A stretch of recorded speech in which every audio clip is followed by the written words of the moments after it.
All right, y'all, welcome back to As It Is, and today we've got a special episode. We're going live. We're inviting in a panel of guests, a panel of football experts to talk about the current affairs and the major topic of the week. Jose Mourinho has been fired.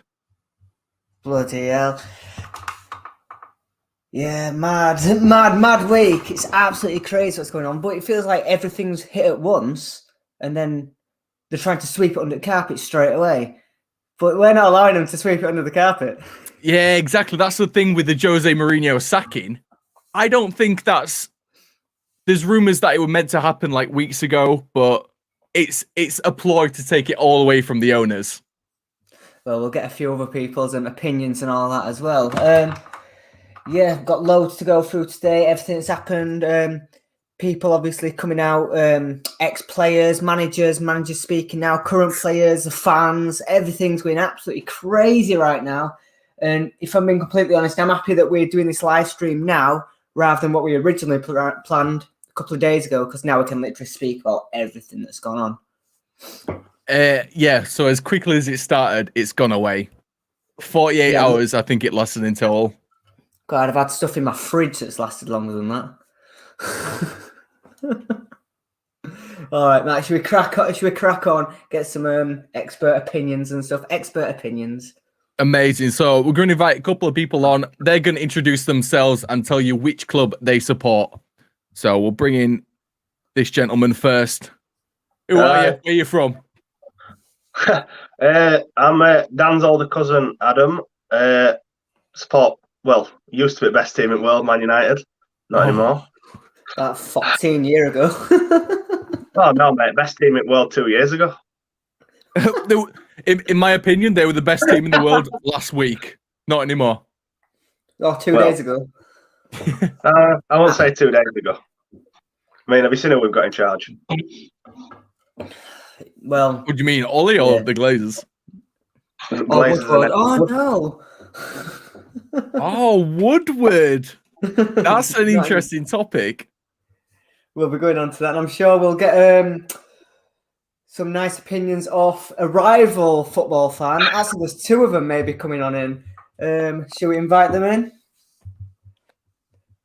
Evening. All right, so good evening, Dan. Who do we have? What's your team? The Almighty Leeds. Almighty Leeds.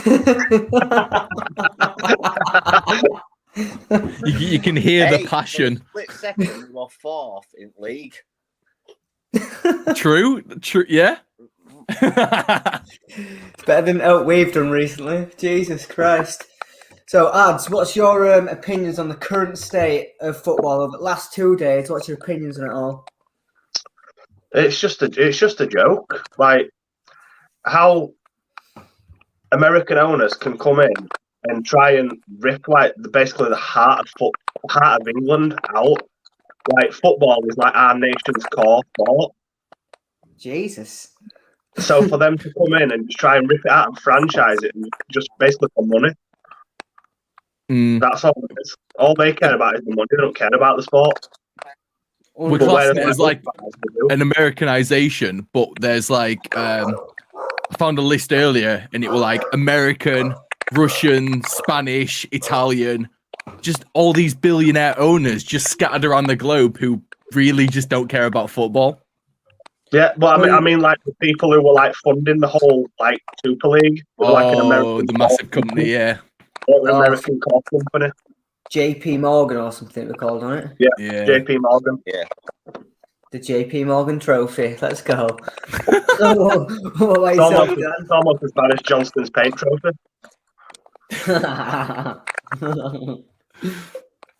See, what about yourself, Dan? So this is just a slight ripple to me. When you've had to sell your goldfish to help your club survive, that's when it's bad, mate. Never mind trying to form some Mickey Mouse league. What about you, Jay? But they're making this new Mickey Mouse league and they're taking Mickey, Minnie, Donald, Goofy. They're all going. They've got the whole cast. And just leaving them with like Chip and Dale. Hey, they were best characters, Chip and Dale. Yeah. Rescue Rangers, that lot. I'm just interested to kind of like know, obviously, like me, Mark, Adam are all like Man United fans. Like, what other people, like fans of the out of the top 6 kind of clubs, think about it all? Because like I know that all us lot like feeling a little bit like, as obviously as owners don't really give a SHIT because we have youth present, and it's not. I don't know. I just want to know how it's going to affect everyone else. What do you say, Jake? It's all right. You hear it. I hear it. That's the thing. He's a proper He can't football spell, fan. you He know. understands.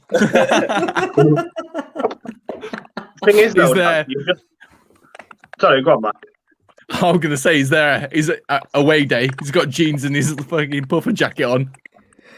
I remember when I was Jake's age and my granddad took me to like Leeds games and about 10, 11 years old. And like in away end, like giving screw you signs and stuff, like to all like Millwall fans and stuff that came. So I went to a few games with my granddad like back in day, but yeah, I used to love it. But I'll always remember that time when we went to the Leeds game, even as Man U fans, we went to Leeds versus United when not when Beckford scored, sorry, when the Betters in Cup before that, and we went to that McDonald's where you can walk through. You remember where it's a drive-through, but everyone walks through outside stadium? Gosh, I can't remember. Yeah. They close it off, so it's about an hour before kick-off, so no cars can get through, and fans just they just turn drive-through into a walk-through. Gosh, I can't remember that. It was got 15, 16 years ago, if not more. I must be about 5 or 6 years old then. Just shows how long we've like been following game anyway.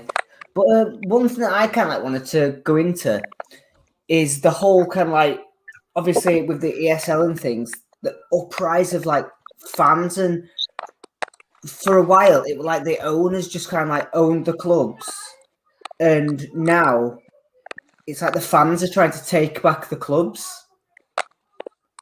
I don't know. That's like they're doing in Germany, though. Do you know about situation in Bundesliga with club Yeah, like the 50 plus 1 rule. 1. Yeah. So I found some like stuff on that. No, it's amazing because football's united so many different people. It's even united Labour and Conservative. If there's one thing that they agree on, it's football. And it's funny seeing them actually come together and then bring it up in Parliament because it's affecting our economy. It's mad. Like a few years ago, they were fighting each other for like to be in power, and now they're backing each other just because of football's brought them together. Yeah, it's a funny thing when money's involved. Well, that's what I said though. It shows that like even politicians care that much about not just money but football as well. Yeah. Like just looking on here, like it says that this that unite all levels of people. That's music, film, football, and McDonald's. So in place, you'll see every single sort of class of people together. The Labour shadow sports minister on about politics and stuff, Alison McGovern, she had like an interview with BBC Newsnight, and she put, "I think we should have done more before today to make sure that supporters had a proper say in the game that they love. If we can change the way our game is governed, then this whole crazy 48 hours might have actually been worth something." Well, they've started taking it back now off fans, though, haven't they? Have you seen what's happened at Man U training ground today? The 16 protesters. Yeah, but the Storm training ground, didn't there? And Solskjaer, Carrick, Matic, and Darren Fletcher had to go out and tell them to leave. all the big No, we won't go until we speak to Ollie, and then they did, and then they all went. So I wonder what that conversation went like. He's like, "Boys, I'm here for you. I've got you. I know. We'll get them out." Have you seen a picture of all guys? They literally look like the guys that surrounded the Churchill statues in London when like BLM protests were going on. But to be fair though, if you were Solskjaer and you were going out to face 20 guys, you'd want Matic, Fletcher, and Carrick with you, wouldn't you? Nah, I think Maybe I'd just Matic, Harry Maguire's head. I remember bring back Nemanja Vidic for it. Oi, Woodward. Big old slabber, Get that's out what there we and need. see them. But yes, like you're on about Germany thing, that 50+1 thing, and in it something like the clubs can only compete in the Bundesliga if like if the in that like kind of like what is it? Can't think of the word. Like if are completely gone, but they can't compete in the Bundesliga if they're not a part of that like 50+1 kind of like majority You have to be in stakeholder that deal, category. can they? Oh, Yeah, you Yeah, have to. true. I think there's a bit of an issue with like the Red Bull Leipzig because they've bought some weird monopoly on that team, but apart from them, it's a 50+1 rule. They should bring that though in England, 100%. They should have it everywhere. Yeah, It's it's gone on too long like this in England. yeah, they should bring it because it'll stop stuff like this happening. Fans will actually have a say in what happens to their club. They should use this like situation as a kind of springboard for fans. Yeah. You what, Dan? What do you say, Dan? I think they'll ever sell back to fans. There's too much money to be made. don't see Like how they it can won't happen. do it. There's way too much money to be made and now there's no like football isn't football. It is just a business, and like some people, like the people at the top, just see it as a business, and they don't classify football away from the business. So there's no differentiating the two. Yeah. Well, like you're on about, Just while we're talking on this, I'll bring on another guest. We've also got unless you Liam take in the the stream club. right now. Oh, got another. Have we? There he is. Yo. Another Man United fan. Okay, are we all good? Yeah, we're just talking about. God. Just talk about. we're just 42. We're just talking about like the fans situation, Liam. Like fans taking control of like clubs and taking off like these billionaire owners. Has he got a bit of delay? I think we might have a few internet issues. Liam's internet's always bad though, isn't it? Is he using that McDonald's Wi-Fi? No, he's up to next door's Wi-Fi. They haven't paid the bill. All right, we'll leave him in the stream, see if he fixes it. But yeah, like I was going to say tonight, you were on about selling, selling back to fans. Did you see that Conor McGregor came out and said that should I buy Man United? Yeah, but that's if he's got 4 billion just lying about and he wants to spend it, buy it. Did you not see that they totted up his net worth? His net worth like 250 million. I'll buy Man United. I don't know who he thinks he is. He'd only just get Leeds for 250 million. He could buy a few Harry Maguires. That's about it. Buy 2.5 Harry Maguires.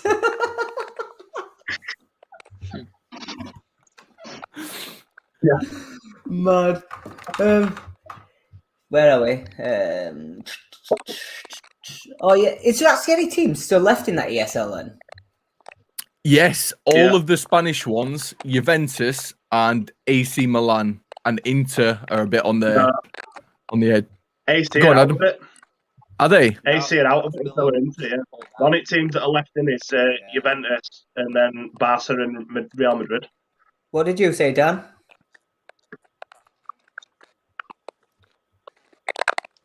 Both Milan. I think Atletico was still in it as well. Both Milans have pulled out then? Yeah. No, they've gone as well. It's just Barca, Real and Juve. Like, how can they even like carry that forward with just them 3 teams? There's nothing. Like they can't get in. There's no more other big clubs, is there? Yeah, you know what they'll do, don't you? They'll go for your Ajaxes and your stuff like that, like your next big teams, your Eindhovens, your PSVs. God, to looking I mean, forward to they'll Galatasaray try. versus Ajax.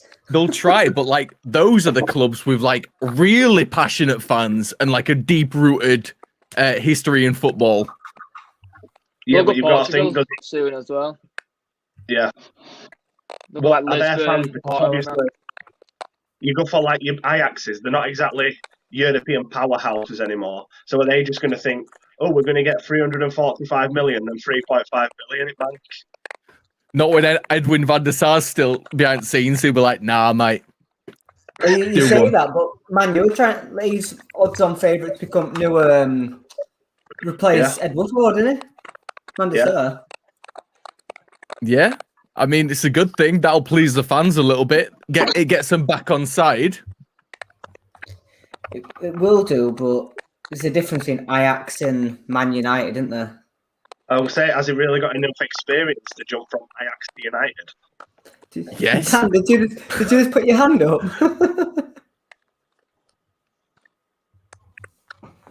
No, passing Jake his drink. But Oh, I thought you had to put your hand up to speak. got questions, sir? Please, Maybe sir, we can I should talk? do that. Like, do you think this ESL thing? Because Dan, you were on about it you said something about it in the 90s or something, didn't you? Instead of interrupted next time. Dan, What's that? you said something about like the ESL, something like that were proposed in the 90s or something, didn't you?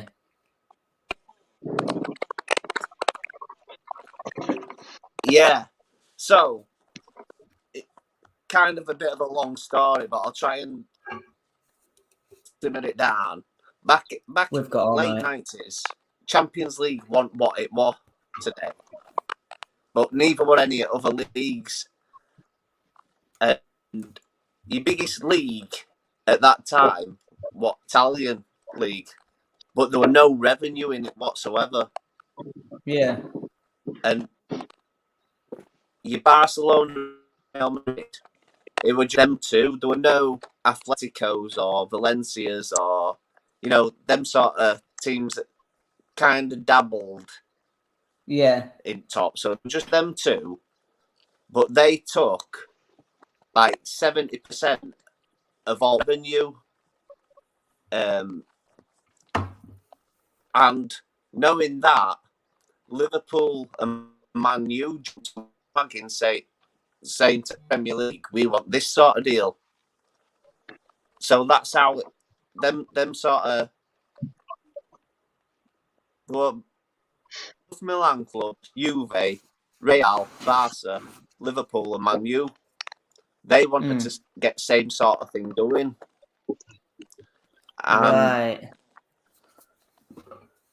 And there were other teams flirting with it. But what ended up happening was Champions League expanded. So at the time, Premier League had top two in Champions League, and that was it. Yeah. And I think second had to qualify. Right. And basically, your Man United were going to like Albania and Armenia and all these sort of places to play Champions League games, and there were no point sort of thing. There were just wins all the time, and it was the same with other bigger clubs, and they were just fed up with all these small teams that were champions of these obscure nations. So UEFA expanded to 3 and then 4 in 3 mentioned leagues. And obviously prize money shot up. And then similar with Premier League, the TV deal like almost got an extra 25% on top of TV deal for Premier League. And obviously prize money again shot up because Liverpool, Man U, and I think there were a couple of others that dabbled in threatened to leave Premier League to join the Super League thing. Yeah. And that's how it sort of like kicked off back then. But then it kind of went away for years. And there were obvious rumblings here and there, but nothing up until now of this sort of like intent. Yeah. To say, like, I've never heard of, because you said it to me the other day, and I like, did they? And just didn't really. It must not have been like as kind of like widely publicized. It's obviously now it's going to be more because there's more social media, there's more ways to actually connect with like news broadcast outlets and things. So it's going to be easy access for like people and the fans, like in general, to kind of understand the ins and outs of everything that's going on, literally as it happens. It sounds like they've tried to do the exact same now with like this new proposed Champions League, because that's just gone like totally under the radar of the Super League that's happening. Yeah. Go on, Dan. Yeah. Difference being is back in 90s, all PLCs, what English teams, other than your odd one like Blackburn and Newcastle. So you want these billionaire owners coming in and saying, let's forge these Super Leagues. It was your Martin Edwards of Man United and other guy from Liverpool, I think it was some Parry, who was chairman at the time. So it wasn't like I said, these billionaires, it was just these money hungry. Yeah, just these businessmen who just want to make easy money. We lost him. But yeah, when as I was, when did the switch happen between football and business? Like Liam, like you're a bit younger than us, aren't you, mate? How old are you? 21? 21. So you will have always lived in like the money generation, won't you? More or less. We say the money generation, so that's like when the Prem first happened, and like Sky Sports had like their big deal. Yeah, but it's I remember it pre-90s. Like I remember it kind of before, like all this mega money started coming in, like before transfer markets were really ruined. Like I'm talking when I'm about 8 years old. I still remember that. And then obviously you've got all these. It's just mega businessmen who have no intentions of enjoying or watching any of the football and just see the money, just see the dollar signs in a club. And I guess that's what it stems down to, really, just these money hungry, like Dan said a moment ago. I'm going to message him and see if he's all right. But yep, I think he's back in. Well, you've got to think though, Dan. You've got to think it turned into all about money. Pardon? When they broke the £1 million transfer record, when they were the first player that broke £1 million, because they actually realised then, we can actually sell people for millions. I mean, right, Dan? you say the you say like the post 100 million, but like I think it started with Real Madrid in just over the 2000s, and they were spending 15 in the year 2000. That is mental. No, when they broke the £1 million record. Oh, so right, yeah. Million, they must have thought in their heads, these businessmen, hang on a minute, we can buy a club for a couple of 100 million back in them days, and then been like, well, now I can sell 2 players and get millions back. 1 million? 170? Were it Trevor Francis? The first £1 million player. The first £1 million player? Yeah, Trevor Francis, wasn't it? I'm not sure. Yeah. I think it was mid-90s though, wasn't it? First million. Yeah, well, like 70s. No, it wasn't no, that. Were it 80s? I thought it was late 70s. Nah, 1979. Oh, I've got it on my notes. Who won it? Trevor Francis, 1979. Oh, gone again. Gone. Lost No, again. I didn't know that. But then Yeah, you've got to think, so 1979. first £1 million player was 1979, and then in say 90s, you were getting like in early 2000, you were getting like Zinedine Zidane joining Real Madrid for like 20 million.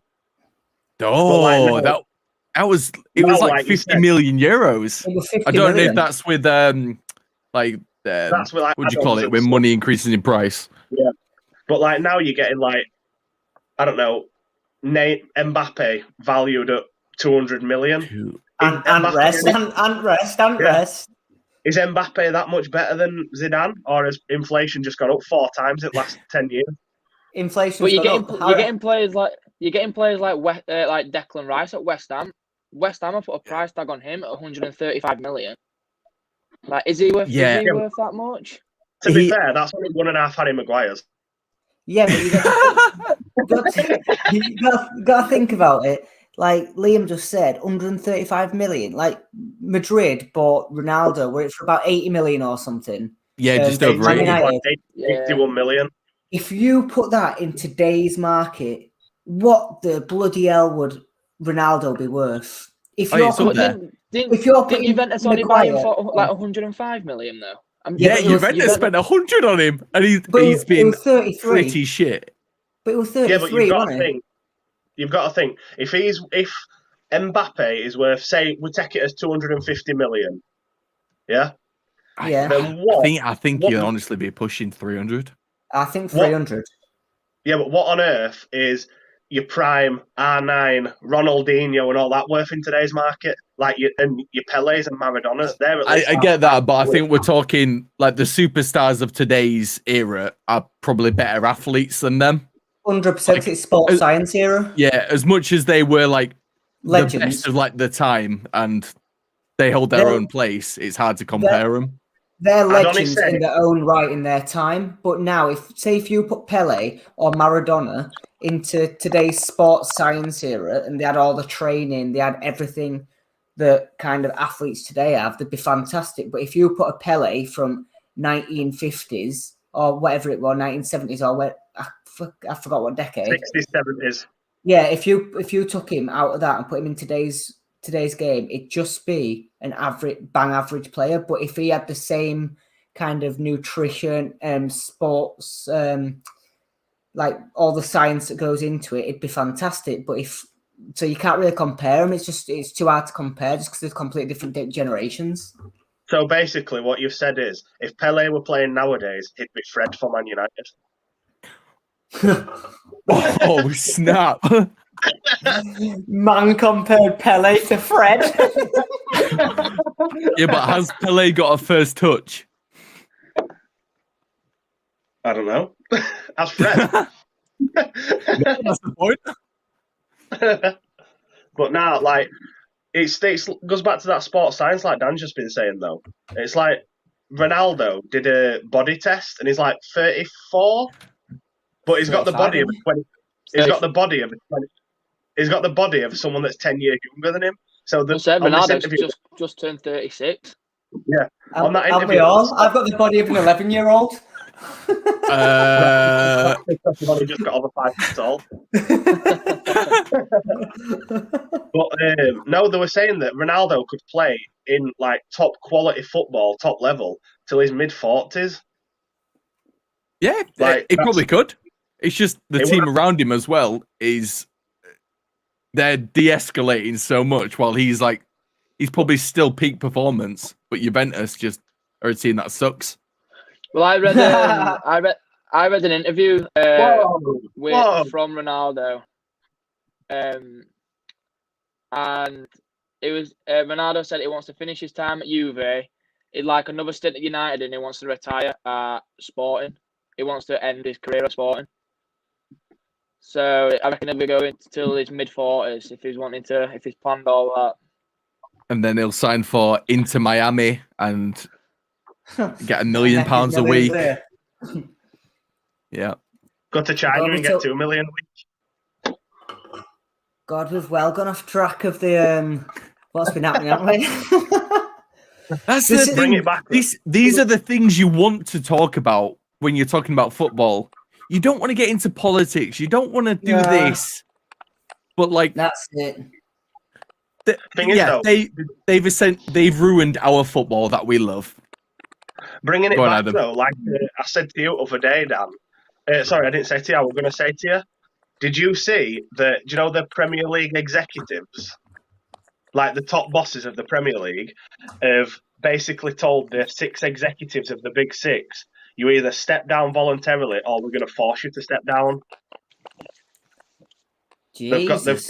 It were on Sky Sports News yesterday that the Premier League execs have said basically, you either step down now and we'll give you a payout, or we're just going to force you to step down.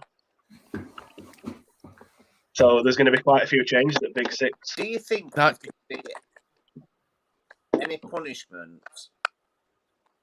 Well, I was thinking about that. Any punishments? I was thinking about that, Dan, but What did he Punishment. say? I didn't hear him. left on a good question though. Yeah. What did he ask? I didn't hear him. Basically, do you About think there'll be any punishments? punishments? Like, Well, yeah, because you've got to look at previous people that's been punished. You got Leeds for financial fair play. You got Port Vale for financial fair Yeah, play. You got but- Villa for that the- which yeah, administration. but do you punish the football or the business? People are saying, "Oh, take 6 points off them," but that's not the business. That's football. You punish the business, fine them, but don't use this as a catalyst to kind of take points off teams that have like kind of worked out. 'Cause let's be honest, it's got nothing to do with management. It's got nothing to do with the actual football that's going on the pitch. It's all to do with the upper hierarchy. We're just saying, Dan. We all question about punishment. Yeah. Like, should the punishment be at the business, like punishment to the business, like obviously like fine them or something, or should it be against the football? No. You've got to. I said to a mate the other day, you've got to take the winnings off of them, like you can't take TV money off of them because they're still going to be on TV. So you've got to take the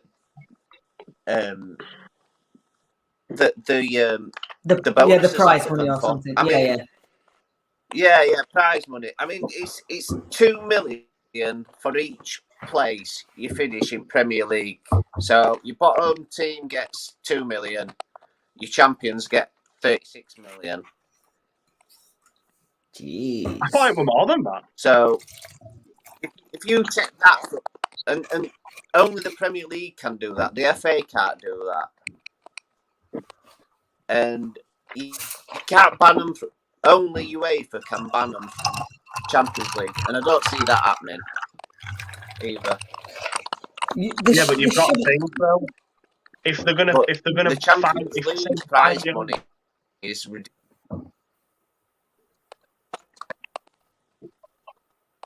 If they fine the owner though, say they fine Glazers for United and don't take it out on the club, they take it out on the owners, then it's gonna go. They've got to take it through all court battles. They've got to do all this, then they're just going to waste more money paying all court costs. It's a difficult topic because they take money out of the club. Yeah, they have to take money out of the club for it. But like, using the Glazers for an example, they don't actually invest that much unless we make the Champions League. Yeah. Really? So if you look back in like the past 6-7 years, the times we haven't qualified and made it into the top 4, they actually spend like maybe 100 million. But the times we do, I was going to say only 100 mil. but yeah, we say that. But for a club that makes way more than that in revenue alone, we're one of the only clubs that we could self-sustain ourselves until the end of time. But they only let us spend that much because we don't qualify and we don't get these Champions League bonuses. Yeah. So if say Premier League did take like Glazers, for example, like to fine them, they'll just take money out of United anyway. So it'll just backfire on club anyway. Yeah. So what they're going to do, fine the club and then get the money there, or take the Glazers to court and get the money off of United anyway. How much were the Super League planning on giving each team that accepted? Oh, about 350 million euros each. Well, It were if you accepted and you joined the league, it was 345 million. And then after 5 years, when the league was set up and established, each team were going to get 3.5 billion. Well, like I was looking at all the teams, all 12, and like the debt that they were in, and it covers what they were going to like give out. Majority of those teams' debt. So I feel like a lot of teams were using this as a kind of way to start afresh, if you get me. So like the only two that are above it is Man United and Tottenham. Man United's debts are 452.7 million and Tottenham's is 591.8 million. And rest like go down from about 330 all the way down to about 16.6. They've got themselves in like a loophole where they're spending so much, so they think, oh, not how can I save money? They're thinking, how can I get more money? And then they're going down that route, and they're not thinking, oh, I'm paying Phil Jones 100k a week, and he hasn't played a single game. Money, there's money. What are you doing? Hang on, I think we need to put some respect on Phil Jones's name here. That man is a club legend just for the meme faces he makes. If Phil Jones in the past 2 days would have came out against the Glazers, he'd have been a cult hero. Well, did you hear what James Milner said about it all? He came out in his interview. He just came out in an interview. They asked him about it, and he went, I don't like the idea. I'm not going to play in the league. I'm not going to play in Super League if we go. He said, I'd rather leave. Yeah. He said it along those lines, yeah. That's basically what he came out and said. Not quote for quote, but they can't just do that though, because they're tied into contracts. But with them contracts, can they go against them? Because obviously they'll signed it to play in such and such league. So if they did a full transition to a whole new league, what's the situation with contracts? Has anything come out about all that stuff? If they join that league as well, if they join, they're not allowed to participate in international football. Yeah, they were trying to slap them with everything, trying to scare them completely out of it. Well, apparently it happened. Apparently it worked. No, it was the 16 Man United fans at Carrington. I don't mean to think, but can you imagine being, say, I don't know, Mason Greenwood or Phil Foden, one of the young players thinking, I'm going to get called up this summer to go to Euros and I've got a chance of playing in World Cup next year. Oh, crap, my team's joining Super League. I'm not going to be able to play for England again. If football never existed and we started with a Super League, yeah, you wouldn't think anything else of it. There's 100+ years of history, even in the European Cup. Yeah. Maybe not 100 years, but yeah. No, live chat is popping on YouTube. Yeah, I'm just reading it now. Wow, is he getting passionate? Everyone wants to know what drinks we're drinking. Really? Yeah. What are they even talking? No, I saw something about a chocolate yogurt. I've seen 10 comments. What is everyone drinking today? No one said. So today I'm drinking Heineken's and Budweiser's. Today I started with an Amstel, but now I've gone on to some Scotch whiskey, which Liam got me for Christmas. I thought you meant like it was a brand of Scotch whiskey. Not it's actually called Scotch whiskey. It's actually called Scotch whiskey. That looks like Liam just made that bottle himself and just stuck a label on that for word art. He probably just went to the bro. toilet, Lidl. pour it in, said, "Here we go, lovely." Amstel, old-fashioned Amstel. I had an Amstel earlier. Phil Jones is a comic relief. Someone's put. Although I am going to have to put an emergency call into Jess in a minute because I've already drank. I brought 2 beers and I've already drank them both. So I'm going to put an emergency call. You only brought 2 beers. I think down here I've got 2 bottles of gin, a bottle of whiskey, and there's a bottle of rum somewhere. I don't know where. Where's Liam gone? He's gone to get an alcoholic drink. Oh, and Dan's on the dandelion and burdock. Burdock. Ooh, interesting. It's an absolute throwback to when we were children. Oh mate, I Yeah. had Milan yesterday for the first time in 6 years. Right. So just getting back onto it, we've got Fabrizio Romano 4 hours sent. The Super League project is still there. We're having an open dialogue with UEFA. How could he still be So- there? It's a lot of garbage. Because It's like there's I said, still 4 of the big hitters in there. No, there's only 3, Mac. No, There's the Juventus- Spanishers and Juventus. No, Atletico Madrid dropped out. Oh, right. Okay. They were third team to drop out. That's So interesting it's still in, because is it Real Madrid, Barca, and Juve? Juventus. That's it, yeah. But Real Madrid aren't going to drop out because their owner's Florentino Perez, who's basically chairman Owns of this. it. Yeah, he's running the ASL, so he's not going to drop out. I But do feel I like read the it, only he's in reason. he's in like. Go on, Liam. Go on, Matt. Go on. Now I was saying that I read that I said on Sky Sports that he's like £975 million in debt. So Christ knows where all this money's going to come from. Who's in debt? Florentino Perez.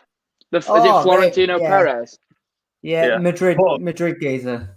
Do you know where Madrid get their money from? It's not actually from him. They get it. Like, they've got a thing with, like, I'm sure this is right. Do you know with, like, actual Madrid, like the place, Yep.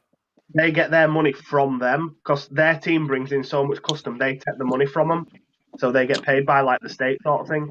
With their TV rights as well, Real Madrid and Barcelona, they have a monopoly. So they have like a majority share of the TV revenue. So it goes them two. Atletico Madrid takes a little bit less, and then the rest of the teams, it's basically like cannibalism. It's just survival of the fittest. Rest of teams like Accrington Stanley in our leagues. In a way, they are. Compared to the Prem, the Prem is like it is amazing. The way the wealth is spread, even though it might not be fair, it's the best out of the rest in the world. Best of the rest, just like Wolves. Best of the rest. Hey. To be fair though, Dan, I'll give you it. I'd say Leeds are in top 10 teams in Premier League now. Oh, yeah. No, I mean, Statistically, they are. yeah, you know what I mean? Like, do you know like when you think of your big six? Yeah, yeah. I'd say that take league standings out a minute. They're in the next 4 bracket after the big 6. Top 10. I think The Big Ten. potentially as well. Yeah. We've as much chance as Leicester or an Everton. I'm not talking the next 2 years. I'm talking next like 4 or 5 years. What do you mean when you're back down in League One? My guy compared himself to Leicester, the Premier League champions from only a couple of years ago. It was 5 years ago they won it. Yeah, it was 2016, wasn't it? Yeah, it don't feel that long though. Mad. Like time has just gone like that. I see Liam rocking the merch there. Look at that, man. I thought it's only appropriate. The OG hoodies. I'd rather wear. I'd wear this every day, but a Man U t-shirt, it's in the bin, mate. Is that how strongly you feel about all this? Then it's disgusting. Until our owners leave, I don't feel like it's my club anymore. And dude. Well, It's almost like after every summer transfer window, I just spend a month just like I don't even care about football because they don't care about my club. Says you care more when you support a local club. Oh, I mean, yeah, it's true, but let's get down and support probably Colours then. League 14. Yeah, there's a reason. But like, I spend like an hour and a half of my day watching like United content, so like either fan channels or discussions about the club, and I just Well, you're on Yeah, about but like. do you know when all owners put them like they all did like an apology speech or like an apology letter? Did you see Glazer's apology? What a letter. Yeah, No, I said, like, did I you see said what that. he did? Yeah. Exactly. We thought we were doing the best thing for football to keep it going. We will see what happens in the future. No sorry or anything. They need to do one, man. Yeah, I They said that. So absolutely need to basically, do one. their apology is saying, "Oh, sorry, it failed. Now we'll try again in a few years." They're just dickheads, I man. don't think Out of the only big I think a lot six, of the Man one United guy, fans would.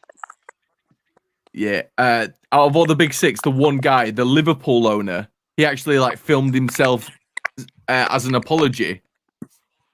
Yeah, John And I mean, Henry. I guess you feel it a little bit more, and you can see his face and see his reaction. But the Glazers, since 2005, have had one interview.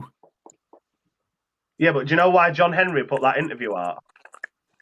Go on. Because I'm not being funny, but Liverpool's a rough place. Would you want to piss off the entirety of Liverpool? They'll steal your car. Yeah, but They'd steal your car while you're driving in it. all these Nah, owners people have are probably alright, never to be spent fair. more Take it than from somebody 90 minutes they're alright. in the cities.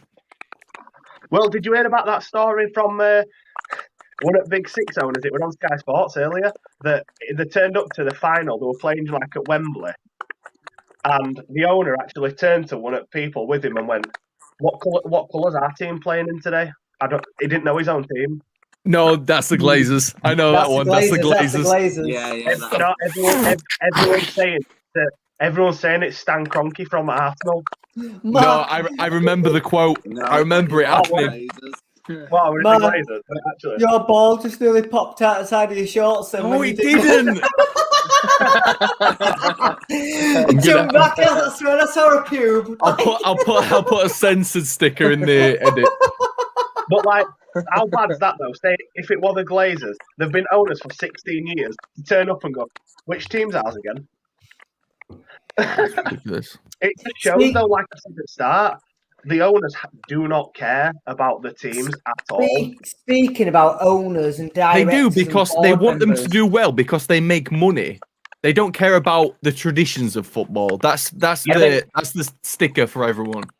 With that though, do you really think like say Man U don't make Champions League? They've made it this year. Say they don't make it next year. They're still going to sell the same amount of shirts that they would do anyway. Oh, 100%, maybe more. So they're still going to get all that money. So they don't really care if they do well or not, because they're still going to get all the TV rights, all the funding, and everything for it. That's the thing, especially this year, and that's one of the worst things that they blamed COVID for a lot of these issues and why they need to make more money. So they're just excluding, in a way, all of the English fans because they're thinking, oh well, I've got 100,000 Americans. If we played in Washington, they'll come watch it. Or if we played in Abu Dhabi, there'll be people flying in left, right, and centre to watch it. Did I say this to you, Dan, the other day? That the only reason they wanted to do this ESL is because, say, what's average price of a Man U ticket now? Is about 45 quid a game, 50 quid a game. And rest. No, I'm saying like just for like a crap seats. Say 50 quid, 60 quid. Talk about 80 quid, 90 quid. Talk about 80 quid. Say 80 quid. They do 80 quid per, just take it as full stadium, 75,000, 80 quid a ticket. They could take Man U versus Man City, which would sell out like that. They could take that to America, fill 150,000 seat stadium, and charge $200 a ticket because they know Americans will pay it because they're not used to watching quality football like that. So they're going to triple or double the money every game. You what, Dan? It's same as boxing in that regard. That's why your bigger fights go to like America and Vegas and Madison Square Garden, and then over to thingy because they know they'll get more revenue from thingy. Like it wouldn't surprise me if AJ and Fury don't happen in England. It's I think it'll be Abu Dhabi or something. Yeah, someone told me the other day where it was. I think it was me. It's going to be Dubai or Abu Dhabi. It's going to be one of those like Saudi Arabia. Yeah, it'll be in Dubai where all like chic millionaires are. That's the thing. Where Man City owners are. yeah. That makes sense why Man City and PSG they didn't really want to get involved. only Man City did because all the other big five didn't. They didn't want to miss out. But they've got money. That's why all these friendly tournaments end up in these obscure countries. Yeah, like what is it? The Audi Cup. Yeah, all these pre-season things that would just used to be like a little warm-up against your local. They're now hosting like little tournaments here and there, like wherever they can get the most money. Well, do you remember that? They're paying teams like 10 million to participate in it. Yeah, I know. We know that because it says on FIFA. Like when you want to take part in one of them like pre-tournament like things, 10 million for your club here. Yeah, but do you remember like 4 years ago they had Man U versus Real Madrid in America, just a friendly, and they sold out 135,000 seats to watch it. And they all turned up and they had like the second team playing. They didn't even have like the best teams playing. That's the thing is, like me and Mac were talking about it over there on his first one. Like United, Liverpool, like all these clubs are such big clubs and they are tourist clubs now. So you could literally go anywhere in the world with that club, put a game on, and it's going to sell out. So there's literally revenue anywhere, especially in Asian market for Man United as well. Especially since they bought Ji-sung Park, like back in the day, like the Asian market just went absolutely through the roof. Look, that's why they do a lot of their pre-season things there. yeah, what a player he was. He's my favourite all-time Man United player, Ji-sung Park. An absolute engine, workhorse. Yeah, he's a workhorse. He never stopped. They call him Three Lungs. Mate, do you know most underrated player ever to play in Premier League? Phil Jones. Michael Carrick. He will like Milner. Good shout. That was a good shout. Dan said James Milner. He's an underrated player. Started at Leeds, didn't he? Yeah. Leeds, Newcastle, Villa, Man City, Liverpool. City. Fantastic career as well. He said City, didn't he? He's literally been everywhere. But everywhere, playing every position. I can't stand James Milner though. I'd never put him as a quality player. What's he done to you? Yeah, but you've got to think where Man U fans is played for Leeds, Man City, Liverpool. Still can't deny he's a fantastic player though. He's one of the first people to speak out about the biggest issue in football. So yeah, true. Got to show that level of respect. Yeah, but if you're talking about people speaking out, how about Gary Neville, Man U legend, coming out and ripping everyone to shreds? That was absolutely crazy. That's well done to him. Well done to him. He hit the nail on the head. In terms of legend? In terms of football, he's shite. He was a crap footballer. Oh yeah, he's ass. But excuse me. He was. If you look at Gary Neville, what other right backs were there to contend with him at Man United? Hang on, Mac. I'm just about to leave this call, mate. It was not a good football player. He was a good character. He was a good leader, and that's about it. In terms of football, he could defend, but in terms of football, he was crap. And until like the modern time in football, fullbacks were literally spare players. Like now, they utilise fullbacks as more like wingers. But back in even early 2000s, late 90s, fullbacks were nothing. They never really have been until modern recent times. Dan will back me on this. I can't believe what I'm hearing right now. Just listen to Dan. He's going to back me. You only play fullback if you're a failed centre half or a failed winger. Thank you. It was shit. It wasn't good. I can't believe what I'm hearing. Like it wasn't good. It wasn't good. No. It was a good leader and a good character. Oh, what's happening? What's happening? There we go. We're just putting you on centre spotlight so you can like embarrass yourself by saying Gary Neville's not quality.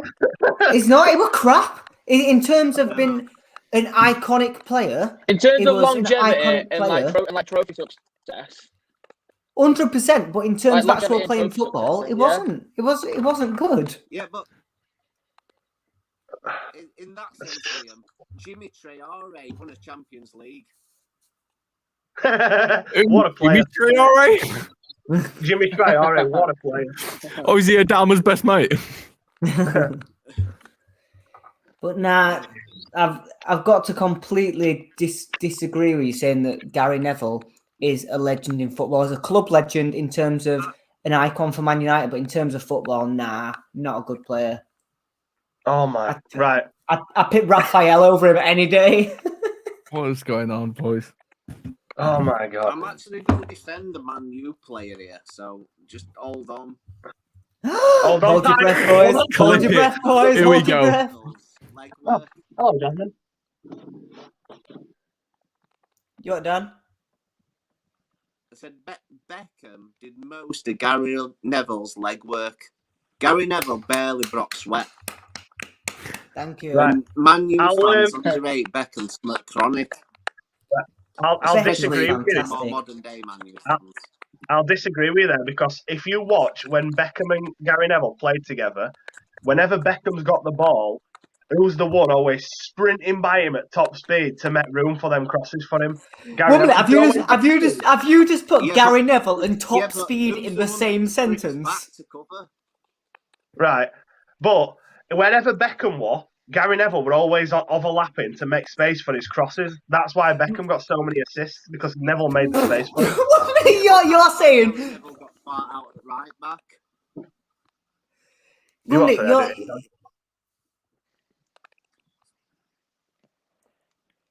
you're saying the only reason David Beckham got assists is because of Gary Neville. No, I'm not saying that's the only reason. That's exactly what you just said. No, but what I'm saying is, We've got a title. We've got a title. no, but we've all played football, haven't we? You know that if you've got two What's men football? on you,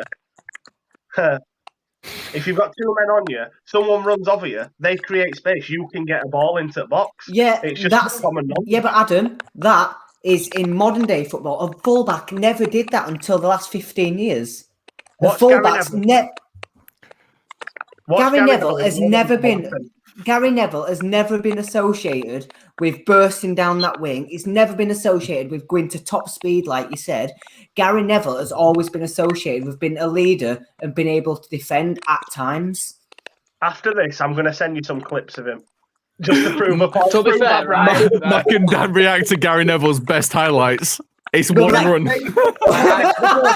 Just it's that sprint when he races Carragher on like Soccer AM. Yeah, that's brilliant. Yeah. That is funny. That. All right, fair enough. You say he's not. You say he's not a legend on for when he Monday, plays on football. Monday Night Football. Oh, Yeah, you say he's not a legend for playing football for United then, but you've got to admit, since all this has started, he has been an absolute war horse for football, getting He's everyone been drunk. fantastic. yeah. He's been With- fantastic. With a in terms of pundit word to with a mouth. voice, he's been possibly one of the best. Well, the best. Yeah, 100%. Keep chatting. I'm just gonna go for a pee. But you can't take, Oh, can't Dan. take what he says fully. Hello Because then, quick. he's owner of a small club. Go on then. Sit a bit. Come on, Dan. No, Jasmine just wanted to say hello to Dan. All right, I'm going for a pee back on Celia's. Go on, Dan. You were saying. You have to. You can't take him 100% to like. You can't believe 100% of what he's saying because he's owner of a small club. So Yeah, he's true. bound to say these things because Super League will take away the pyramid system. Mm. That's what one of Liverpool fans said. I watched one at forums, and they said you can't. Gary Neville's only this passionate because if they go, it'll sabotage his income for Salford. It will do. Yeah. It will do. So you'd expect him to be pissed off, wouldn't you? Yeah, I get that. I guess that, like, whatever he earns from Salford, it's probably minuscule compared to what he gets paid from Sky. Yeah. Leah, Well, I was going to everyone in say, chat- I was watching, what? Everyone in chat's feeling sorry for you, saying you keep getting cut out.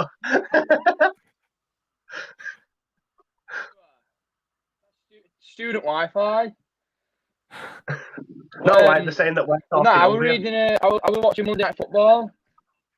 Yeah, you are. I was watching Monday Night Football a few weeks back, and Roy Keane was asked a question like, "Who's his like top like 5 or 6 best players he's ever played with?" And Gary Neville was in that top 5 because he was quoted saying he was running socks off up and down the wing, helping Becks and that.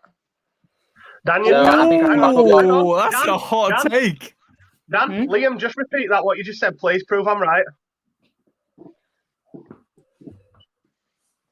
Oh, don't tell me he's frozen. So right football with Roy Keane, and he was saying, that Gary Neville was a workhorse, getting up and down the wing, helping Becks out. That's just one drunk Irishman's opinion. Hang on. That man's one of the greatest captains we've ever had at United. It was, yeah. Like his passion, it was undeniable. And in terms of actually playing, he was a fantastic player as well. Like passion that he like was fantastic. Him and Patrick Vieira together at rivalry were amazing. I reckon Patrick Vieira bangs him, mate. Mate, Roy Keane's Irish. He ain't losing to anyone. Well, it would be quite hard if you seen 3 people when you're pissed. But where's Matt gone?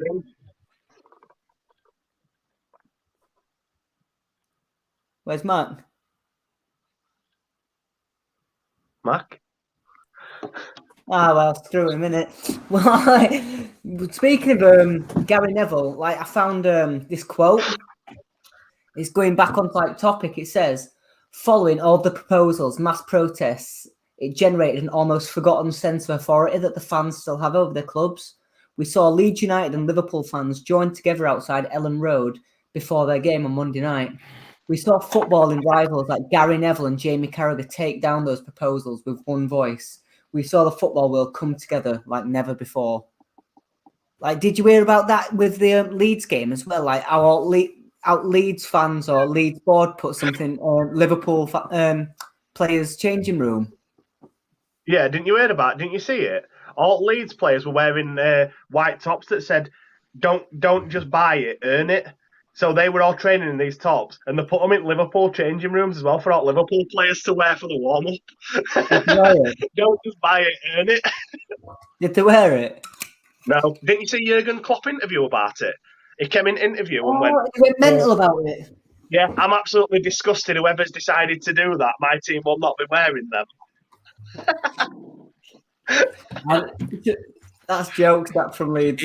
It does put him in like a really tough position because you could tell in Jurgen's interview where he was like, because he's so passionately against it, but just getting caught on the spot, and he's like getting all this aggro at him, and he's like, I care about the club, but I care about football.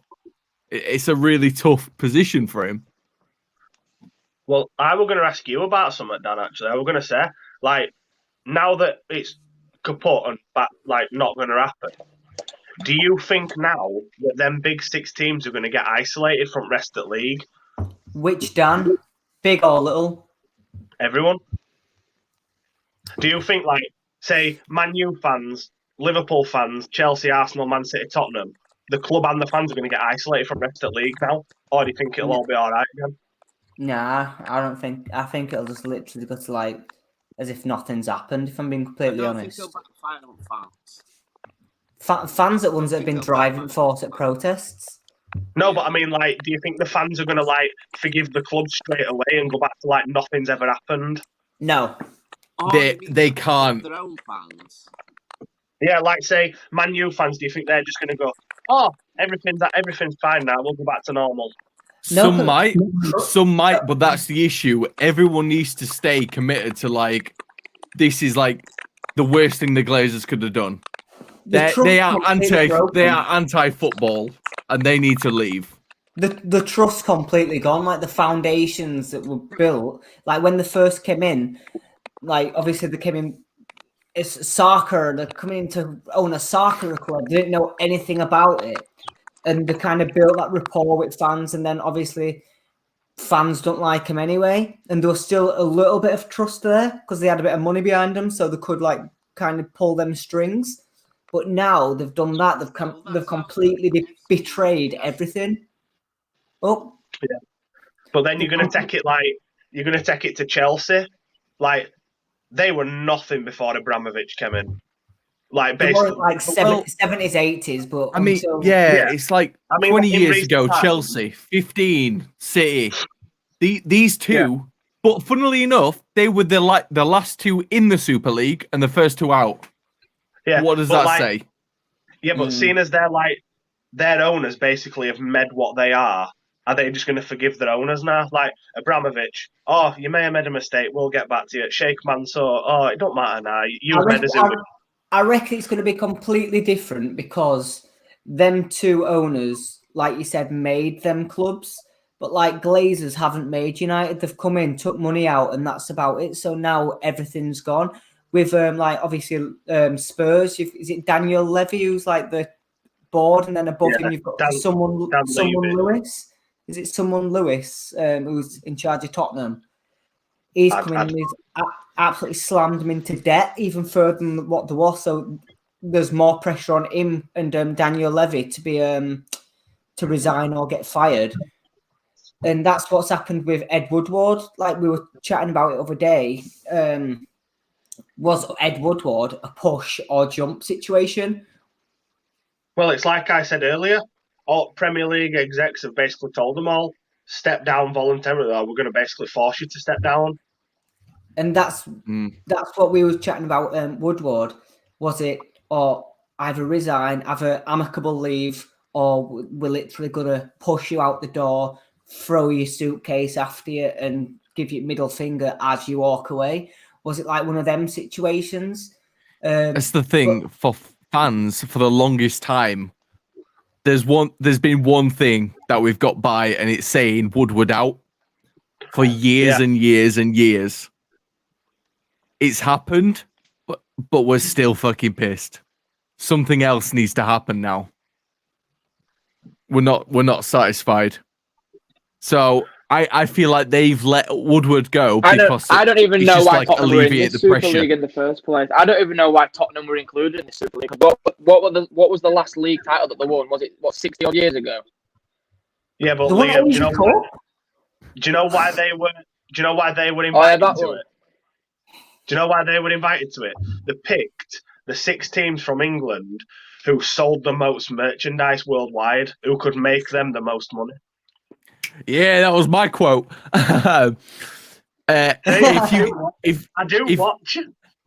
If you compare Tottenham and Juventus, I think Tottenham actually make more money than Juventus. So that tells you all there is to know. I've just looked in chat and seen a comment, but you were on about the other day, Mac. Oh, I think it was you. That Mourinho was seen back at Tottenham ground day after. Adam, before we go on to that topic, because it was me who mentioned that, Jake, little Jake here, wants to give us an update on the front runners for the Ed Woodward Man United Director of Football position. Go on then, Jake. So Gary Neville, Zinedine Zidane, and even Jose Mourinho are among bookmakers' favourites for the land of director of the job at Manchester United. Say the names again. Jose Mourinho. Sorry, did you say Jose Mourinho? Gary Neville, Zinedine Zidane, and Jose Mourinho. Wow. Do you think Gary Neville would take it? Do you think Gary Neville would take it though? We're in a Sky pundit, owner of Salford, have all this going on as well as take it. It won't be able to because he's owner of Salford. Yeah. Unless he's what happened to Edwin van der Sar? I thought he was in front running as well. That was an update from TalkSport. Bloody hell. Oh, TalkSport talk nonsense. Oh, it does say that Jake does say that he has a few more though. What others do you have, Jake? Chelsea and Man United are Chelsea and Man United are offering 50 million for Real Madrid's defender Rafael Varane. He'd be a great signing for Man United. What, over Harry And Maguire and Max Eric Bailly? Aarons. West Ham are interested in signing Max Aarons for 30 million. Signing who? Is that the young Norwich right back? Max Max Aarons. Aarons. Max Aarons, yeah. Yeah. He's a good player. Him. A year ago, Man everyone United. looking at him. Yeah, but we signed Wan-Bissaka instead. Yeah. Wan-Bissaka's a great signing for Man United. But let's go back on to that Jose Mourinho thing that Max stormed out about. How could you bring Mourinho in as a director? Yeah, After I the don't sacked him know. after I feel like that's a pure paper story. Like that'll get some clicks. You see their names and you're like, "What's this about?" clickbait, and it's just like, yeah. Oh, nearly fell off my chair then. Nah, not a chance. Can Mourinho? Like, He couldn't step foot back in that club. No, any day. But to be fair, all Man United fans kind of respect him. You what? Sorry, Dan. I don't think they'll bring in a pure football guy to take job. I think they'll look for more businessman-like. I definitely think they'll try and find the next Woodward. Yeah. Well, I want to say Tottenham are on about signing that the Wolves manager to become their new manager. Is it Nuno Santos? Yeah. Nuno Santos. Yeah, they're on about. I think he's in line to be next Tottenham manager. So whether he'll do a good job or not, we'll wait and see. But they've got that interim manager. Is it Ryan Mason? He had to retire from football. That's a joke. I don't think he'll last long. He's younger than some of the players. In his first game in charge, the Carabao Cup final. Yeah, poor guy. His team's going to absolutely crumble and he's going to be sat there on the sidelines like, I just want to play football. So is that the guy who had to retire because he had too many head injuries or something? He got a bad head injury a couple of years back and had to retire. Yeah. Fractured his skull. Yeah, but can you imagine? Can you imagine how crap that, scary that is? He got given a job out of basically pity as an assistant manager. He had to retire, and now he's right, you're in charge. Your first game's cup final. Good luck. Could be the start of a great career, though. Imagine he wins. I don't get why they had to give it to Chris Powell over him. Because Chris Powell's been a coach for the last 5-10 years now. But they give it to Mason instead. Does he even have any managerial experience? Or is this his first job as a manager? This is his first job, Liam. He's only been on Tottenham staff for a year, I think. Yeah, I think he coached at their younger ones or something. Man. But can you imagine Speaking about Mourinho, you're on about it before, what happened with Mourinho? Getting fired and things. Because I heard, I don't know how true it is, apparently he stood up to the authority and that's why he got sacked. But obviously, his bad run of form wouldn't have helped that anyway. But were he given enough time at Spurs? Because obviously they're not a fantastic team, so you're not going to have that win-win-win situation. You're going to have that win, draw, loss, win, loss, draw situation going across the board. I don't think he was given enough time at all. Well, I've heard that it was sacked because he refused to take he refused to take the players out to training until something got resolved about the Super League. But did you see what Tottenham came out and said about that? That went in papers.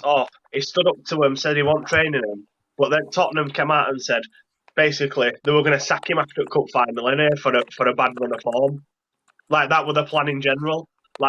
After Sunday's game, they were just going to sack him anyway. But now that he stood up to him, they just brought it forward. That makes me think they've done it at this time to try and hide the fact that they were joining the Super League. Yeah. To sort of using that as a scapegoat. Try and bury it. Yeah. I'll tell you, I also think it's quite bizarre as well.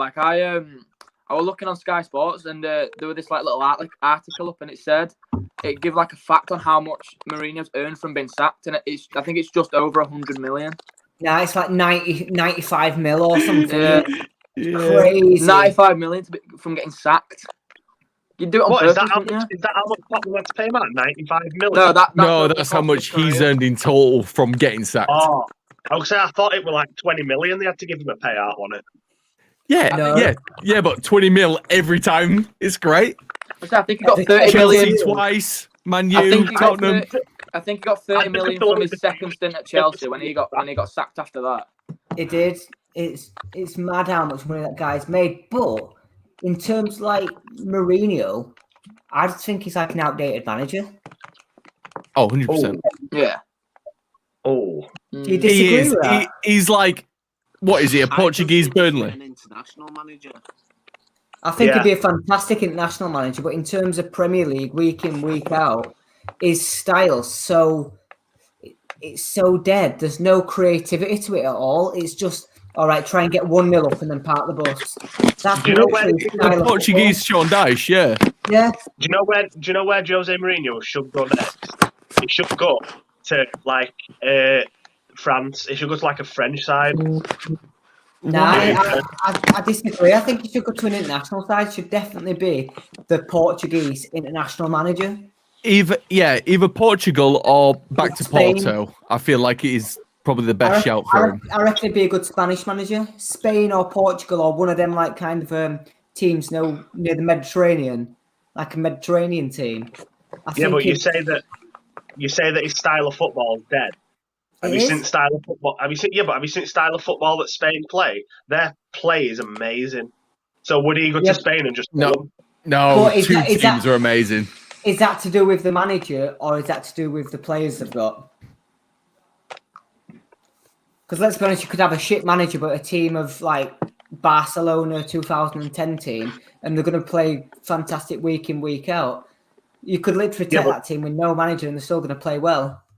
Yeah, but all of us know when you play football, you play how your manager tells you to play. You play a certain system. So the way Spain play is passing, quick passing, pass and move, whereas Mourinho is sit back, counter attack.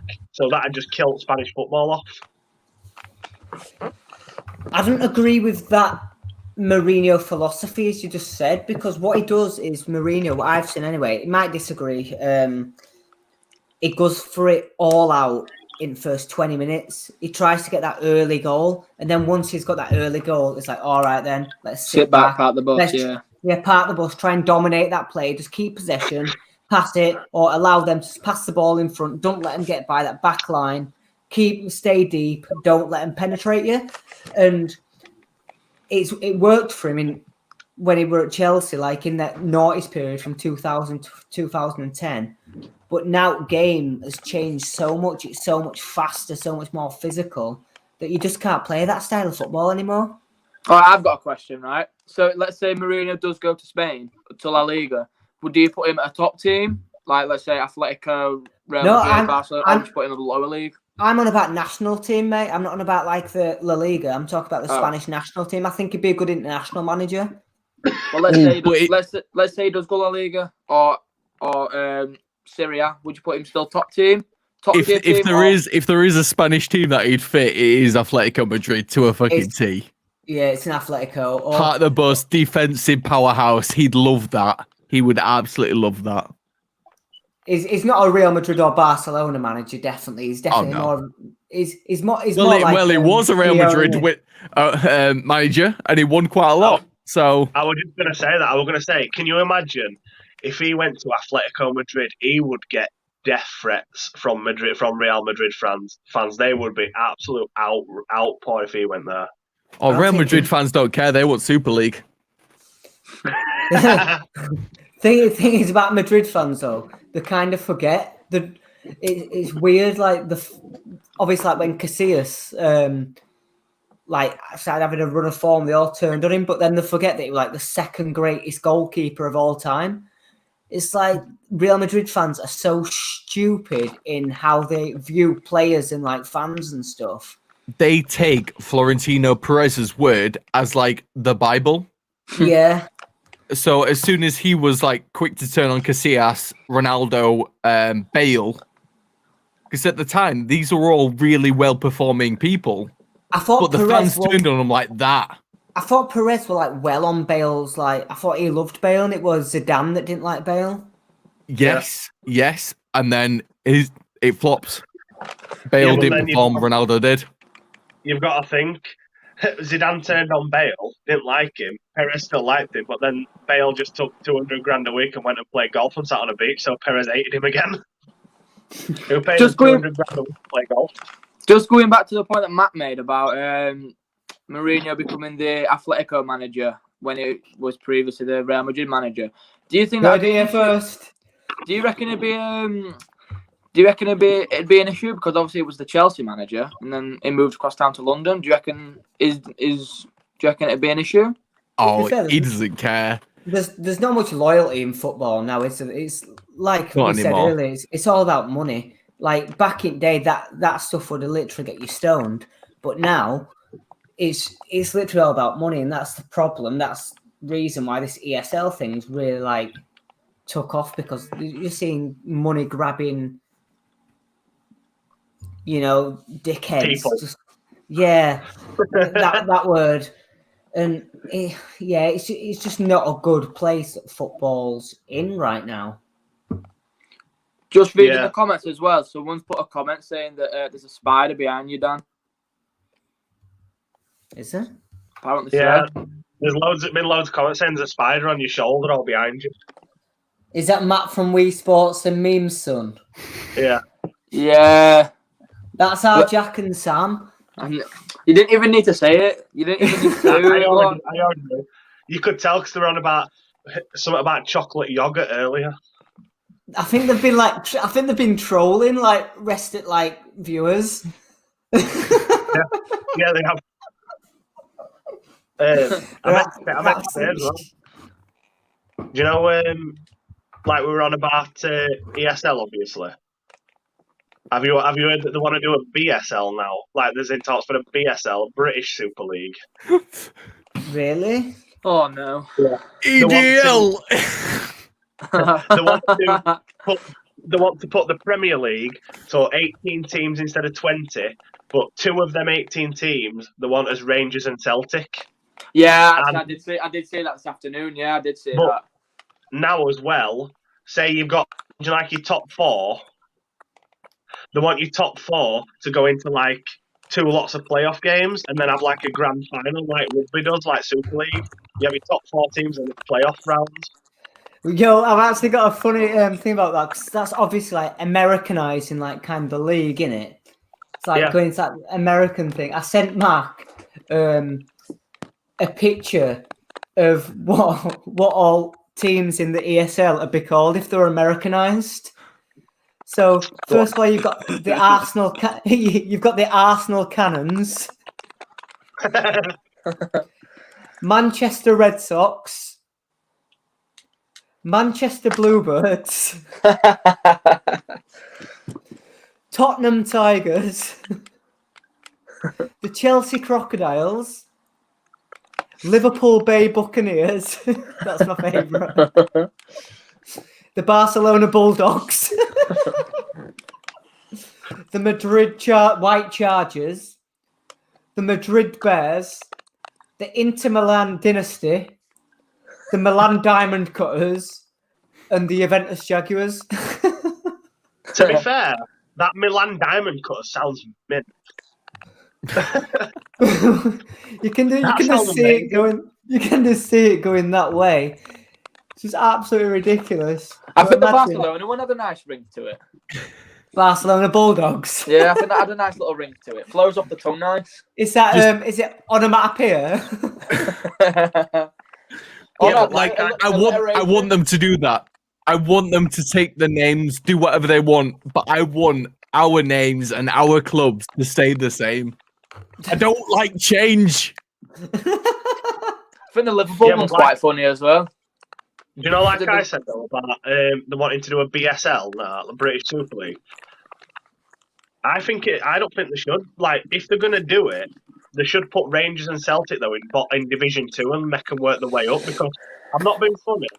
You can't throw 2 Scottish teams, lose 4 teams from Premier League to take it to 16, to add them 2 in. So you're building 4 English teams out of the Premier League to make room for 2 Scottish teams. I get it, but out of everyone, I feel like they'd probably make top tier championship, maybe pushing Prem. I don't know. We need to see them, don't we? Celtic Rangers. Celtic Rangers. I reckon there'd definitely be a Prem team. See, I don't think they'd leave the Scottish League. Me. Oh, I do. I don't think they'd leave it. If they had chance, mate, to play Premier League against Man U, Liverpool, even Leeds, week in, week out, like they're gonna, rather than playing Aberdeen and Livingston, St Johnstone every week, imagine more publicity they're gonna get. Imagine revenue that's gonna come in, or merchandise sales, what it's gonna do for the club in general. Even though they are bigger teams, it's gonna branch them out even further to that international audience. Yeah, we're seeing this, but this is the exact reason why Real Madrid, Barcelona, Atletico Madrid have done it, because they're earning nothing. But if they join like this Super League, it's exactly the same. No, I was just going to say that, Mac. I was just going to say, right, so you're basically saying that there should be, if it were a British Super League, it'd be fine. I'm not saying that. What I'm saying is, with them 2 clubs in particular, if they were offered the chance to come into the Premier League from a business perspective, not going into like a European one, because at the end of the day, Scotland, Wales, Northern Ireland, we are the UK. I've always felt like the Premier League should be all of the UK, not just England. And I don't know, I just feel like them 2 teams should be in. There's some I've never understood, and Big Dan might be able to tell me because I don't know. Like, in Premier League, there's been Swansea and Cardiff and that. So how come a Welsh sides are allowed in, but like from start at Premier League, but Scottish teams haven't been allowed in from start at Premier League? Like, how come they haven't just merged into one big league? It happened way before my time. I feel like that's just Scots. There were no Premier League when they joined English leagues. So. Yeah, I just never got it. Like, why Welsh were allowed into Premier League, but like Scotland have their own league. I feel like that's just Scots. Scots are quite stubborn people anyway, aren't they? It's because there was a Scottish league, but there was no Welsh league. And there's not enough Welsh clubs. Welsh. We love it. Love that, Jake. Oh, left on a good quote. You made him quit after that. How do you feel? I feel, yeah. To be fair, I feel happy. I feel happy that I bullied him into submission. Just pick on little kids. That's what I do, boys. That's what I do.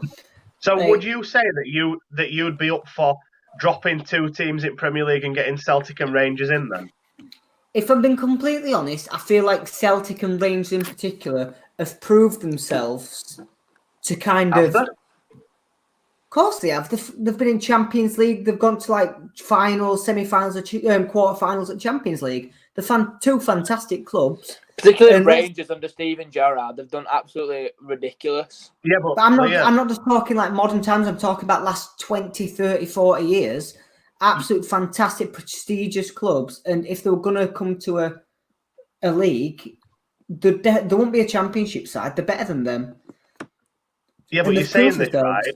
You're saying this right, but who are they playing against? I'm not being funny, but everyone always takes mick at France saying it's a farmers league for PSG. Then what's Scottish league for Celtic and Rangers? Oh, it's completely a farmers league, but that doesn't take away the point that they are two good teams. Like PSG are a good team. Does any fucking hell, Liam smashing that keyboard? Yeah, but what I mean is, Dan, you're saying that they're good. You're saying that Celtic and Rangers are good teams. Yeah, but they're up against like a team that you could walk into, like in bloody Dundee. Yeah, but you say that, but would you? All right, so PSG are a good team. They're going to Champions League. They beat fantastic teams week in, week out. Do they or do they not? So they're still classified as a good team, even though they're in a Farmers League. It's same principle for Celtic and Rangers. Because I think last time some a team other than Celtic or Rangers won the Scottish Prem, I think it was like 1986. I think it was like Aberdeen. It was years and years ago, and it just shows their dominance. Nearly 30 years ago. There's literally it's a two horse. What the fuck? What's that? What is that? Is that Ross out of Friends? Is that the guy at One Division? I don't know what that is. Yeah, but like I was saying, do you like Celtic and Rangers? If they came to Prem, they won't break top 10. They'd be like your Burnley's, who was just like scraping relegation. Yeah, but Leeds have made top 10. That's a miracle. Nope. I mean, look at West Ham. Hey, Like, I heard that last bit. Like start at season, you won't think that West Ham would be chasing Champions League, would you? Start at season. But you know why they're chasing Champions League, don't you? Because they've Lingard. got best young. No, they've got the best young player. Lingard. It's going back to the meme. Is the best young player in the Premier League. Young player in the Premier League. I love it. I'll just still think that Lingard, a young player. That's what I mean. How old is he? Like 27, 28? He's about 27, isn't he? But I'm taking it because everyone always refers to him as the young player. Like, Yeah, because he's best mate for Rashford, isn't he? He's got potential. Yeah, he's got potential. Thing is, though, everyone always associates him coming through the ranks with Rashford because they were so like close, like mates, and so intertwined together. But there's like 5 years difference between them. How old is Rashford? Is he 22? 22, 23? 21, 22, isn't he? 21, I think. He's not very old. What's that? I'll have a look now. I don't know, but as long as he's feeding kids, that's all we're bothered about. So at the end of the thing, you would let them come in and boot 2 English teams out to make room for them in Premier League then? I wouldn't let them boot them out. I feel like boot all the top 6 out. Get rid of them. Send them down to the National League. If they survive, fair enough. Imagine Man United playing Pontycalls away.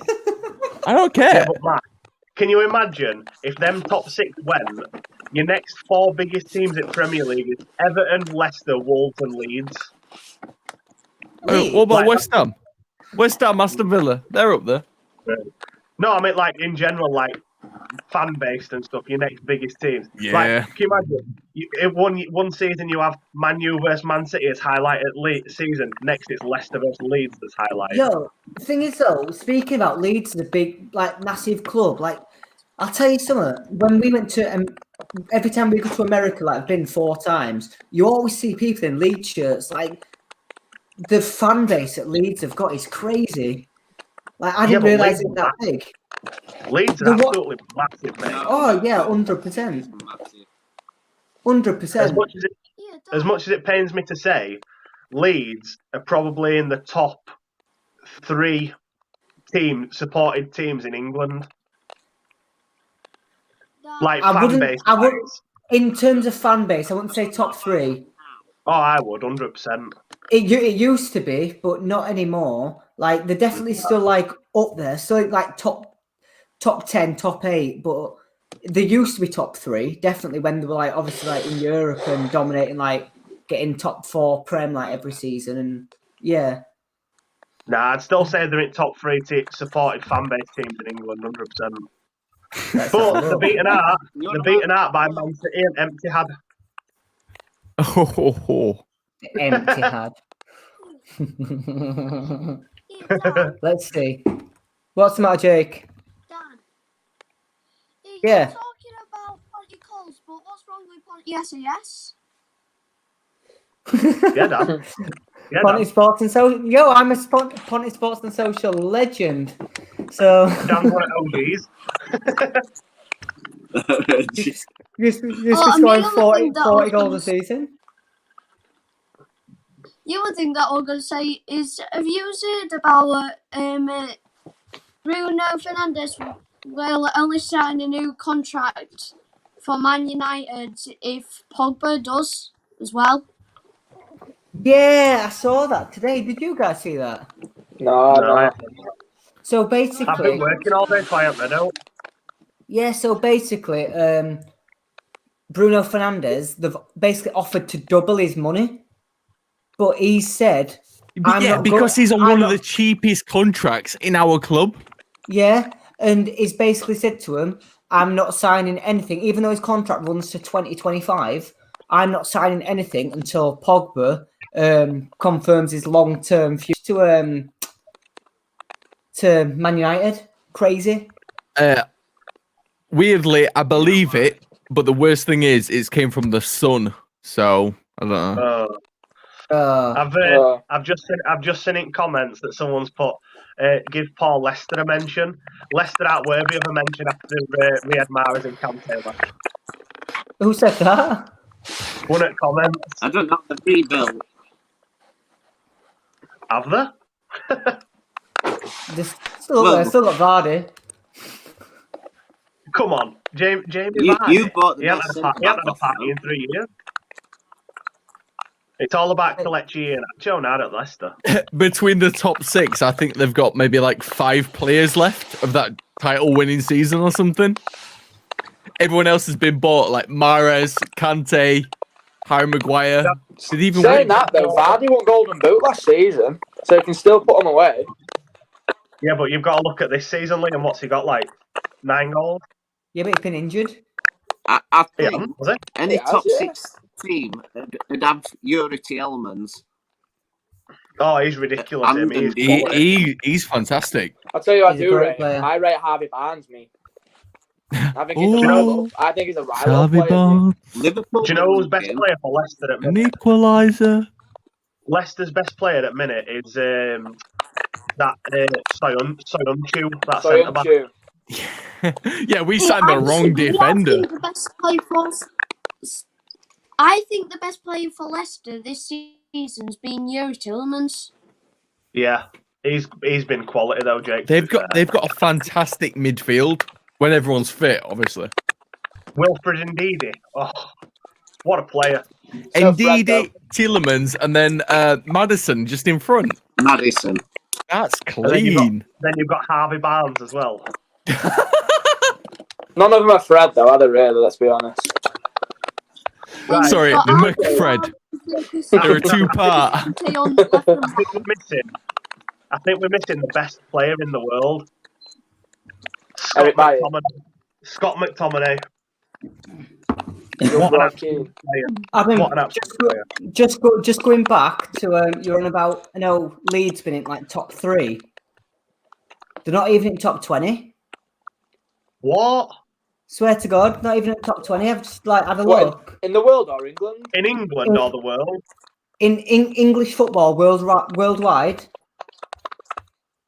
they're not even top 20. Hull City has apparently got a bigger fan base than Leeds United. Oh, yeah. I don't know anyone who supports Hull City.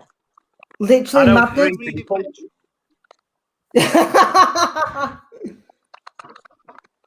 I'm Bleacher Report. But I've looked on loads of them. I've looked Bleacher Report, Give Me Sport. They're all saying exactly the same list. And then Leeds United are even top 20, which has really, really surprised me. Do you know what? I thought it'd have been United top, then Liverpool, then Leeds. No, United, Chelsea, Liverpool, top 3. Chelsea second, apparently. Yeah. Wow. Chelsea. Well, Liverpool's have made about 1 million signings. And Have you seen that? Have you seen that stat about Chelsea? They've got more players on loan than they have actually at the club. Like they've got more players. They've got more players out on loan at other teams than they have at their own.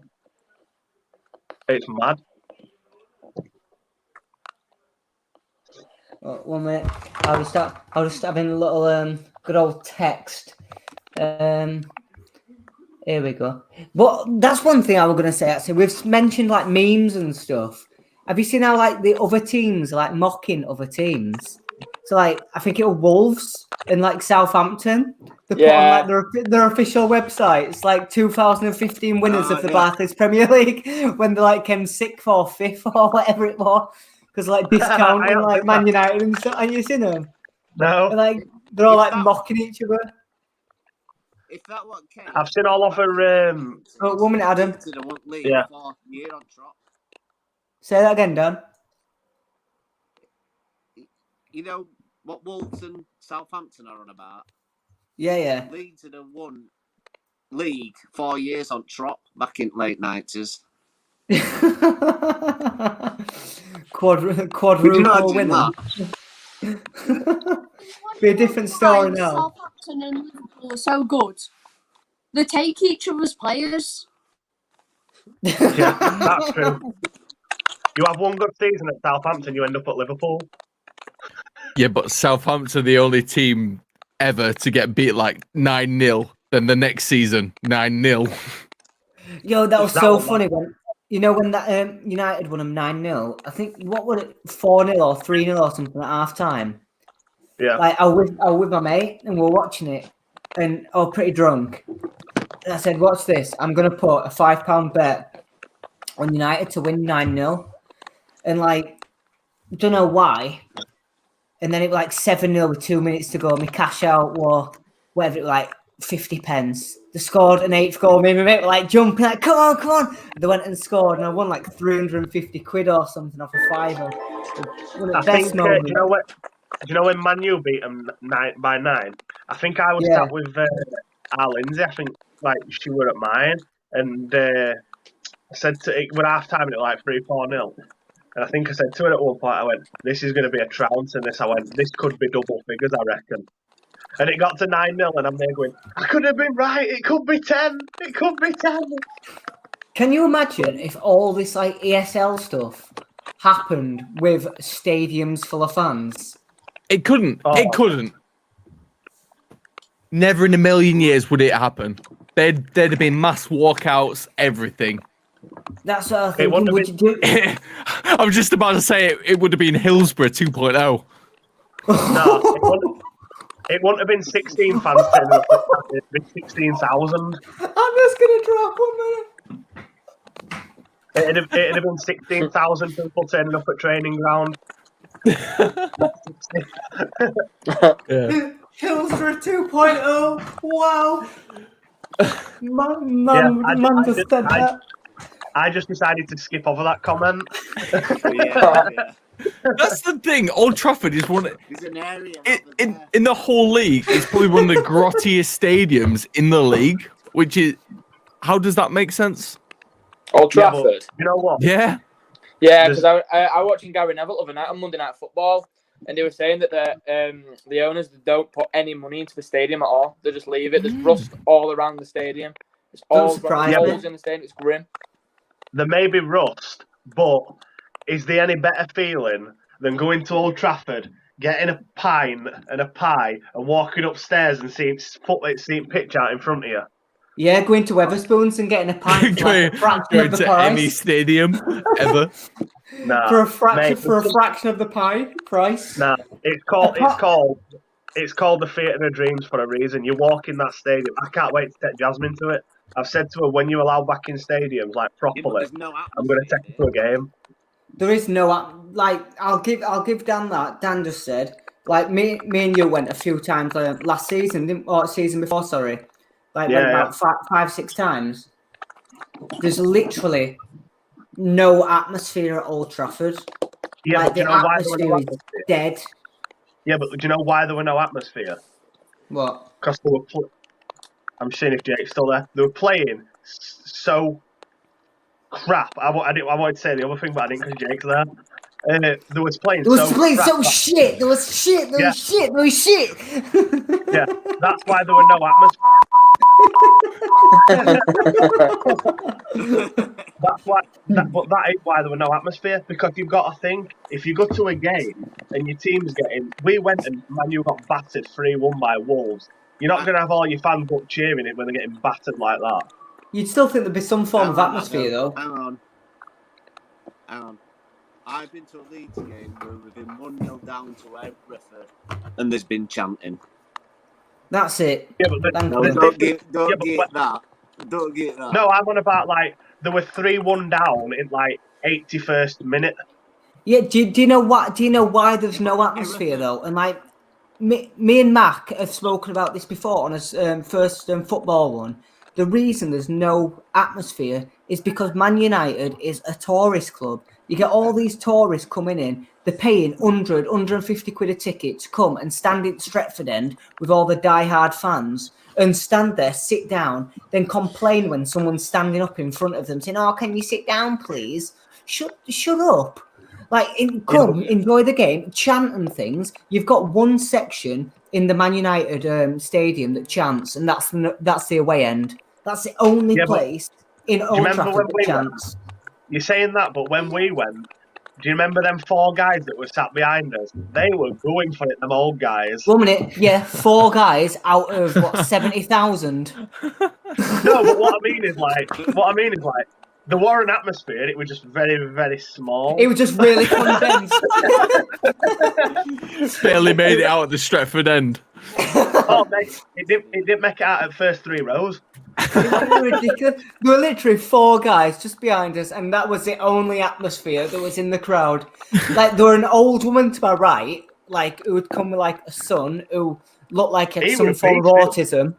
Yeah, it looked like it looked like Lenny out of it looked like Lenny out of Mice and Men. It looked like he was going to start petting the rabbits. It was like the white Shaquille O'Neal. It was massive. And then you said to me, "Oh, can you sit next to him?" I'm like, "Man, are you joking?" He nearly ripped the seat off. Someone touched his ear, and he was like, "Ah!"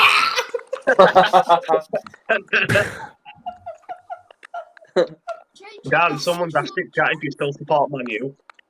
I still support Man U, but current state of Man United's absolutely shocking. But yeah, definitely. Would you have carried on supporting him if it went through with ESL? I'd have supported him, but I wouldn't have been happy about it because you can't just go back on 20 odd years of supporting a club, can you? Would you have Mac and Liam? Go on, Liam. I would have done, but from a very great distance. Like I wouldn't have been. I wouldn't have been asked about watching it no more. I wouldn't have been. I wouldn't have been bothered about watching like the football games or whatever. You wouldn't have gone out your way to make sure you can watch a game. You'd put it on if it was on telly. Yeah, that's it. Well, it's like changing the whole subject.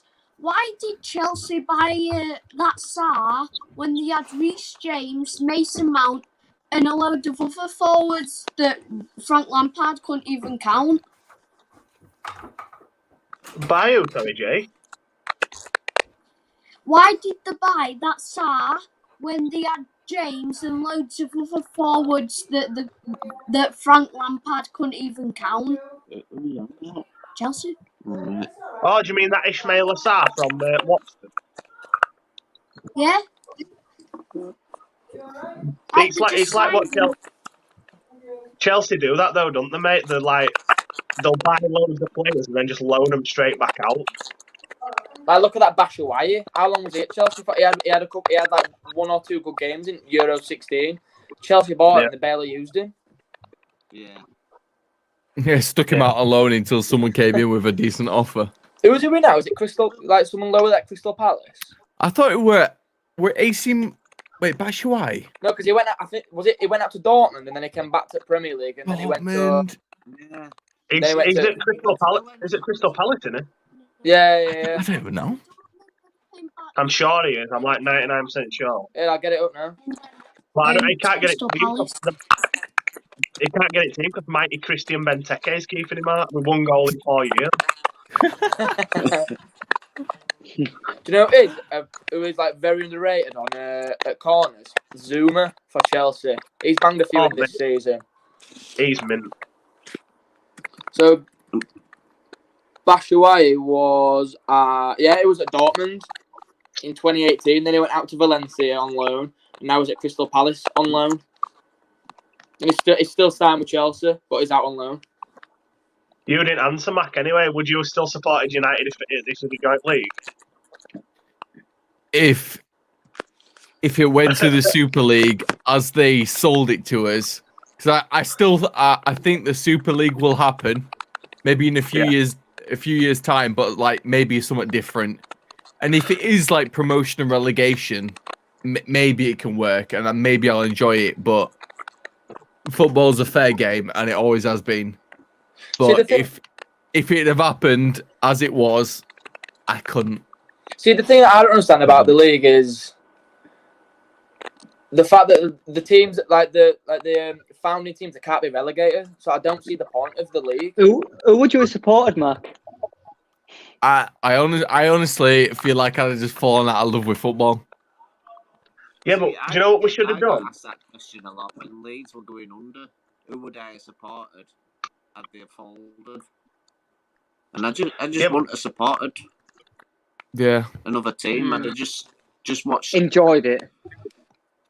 Yeah, I mean, I know a fan, a Tottenham fan, and he's barely ever been to White Hart Lane, but he's been to Old Trafford, Reebok Stadium or whatever it's called now, Hull City Stadium, Ellen Road. He's been to all these different stadiums to watch Tottenham away more than he's actually been to. I'd have done just gone to different games, part in one team.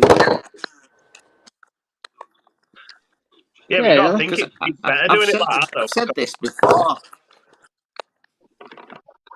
before.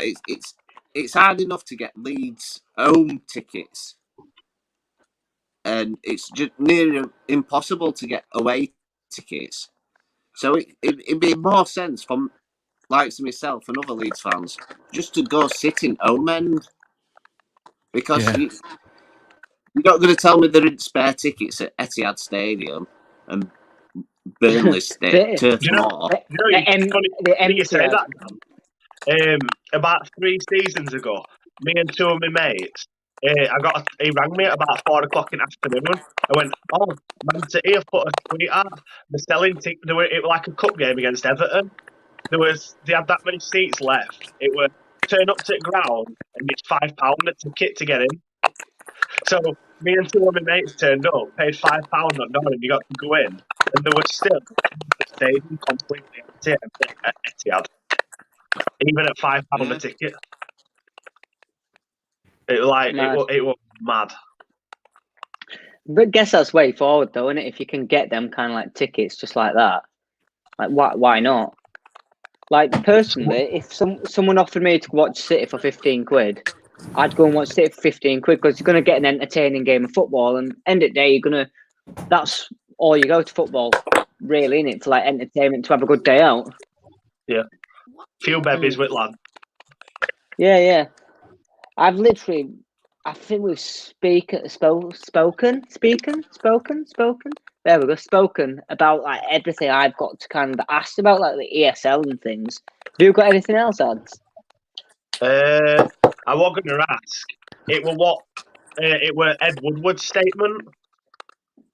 Well, I don't know if it were Ed Woodward, actually. No, it wasn't. Sorry. It were an executive from one of Big Six. It didn't say who it was, but basically they've come out and said that they can basically do what they want because the Premier League will be too scared to lose the Big Six. Like, basically come out and said, if we want to leave, we can go if we want because you're not going to do it, but you're too scared to lose us anyway. Well, that was back in the late 90s. You are sorry, Dan, I didn't hear you. That what same thinking back in late 90s. Premier League didn't want to lose Liverpool and Man U, so they just upped the prize money and got a better TV deal.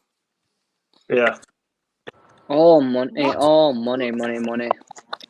that's do you the think thing. they would be too scared to lose them? All these companies are so corrupt. UEFA, FIFA, the new one, the Super League.